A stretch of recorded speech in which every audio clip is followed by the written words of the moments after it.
Okay, so what you can see here is the, well, I'm thinking 90 to 95% complete motorcycle work stand here. It finished out at just over 16 inches tall. The floor has a slight slope to it, so you can see I've shimmed up one end to get it so that it's fairly level. Actual dimensions, tabletop, 26 inches wide and about 74 inches long. You can see that I've got 3 stretchers in the middle if you look close, and then one on each end. And the ends, as I mentioned in the earlier video, are angled outwards. That will provide extra stability. It will also serve to provide a mounting point for future fold-down casters. I'm sitting here looking at this, and the last thing I'll have to do, which may or may not be included in a third video, probably not, it's too simple to really waste a lot of your time on, but I'm going to put 4 anchor points in, one at each corner of the table. And the reason I can do this confidently, let me see if I can show you this without giving you too much motion sickness.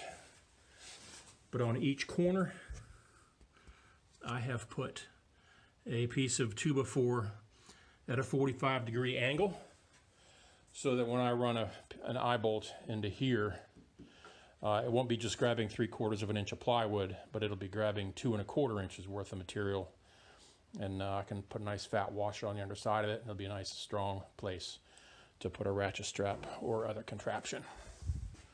The other thing I'm looking at too, wheel chock, 1 or 2 of those, and potentially running a piece of maybe a 2x2 around 3 sides, just to prevent a little lip, so that nuts and bolts, washers, things like that, if they get dropped onto the table, won't roll off. All in all, pretty happy with it. Okay, stick with me. Future videos in this series are going to spend more time talking about the complete, or I shouldn't say the complete, the rest of the dismantling of what I'm going to take apart on this bike, and the refurbish, restoration, and perhaps mild modifications I do to it as I put it back together.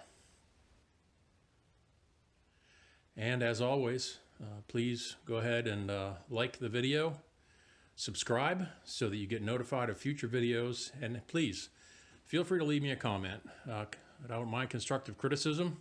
The occasional compliment is nice, but yeah, your comments really do a lot as far as giving me some positive feedback, and yeah, even suggestions on future video subject matter.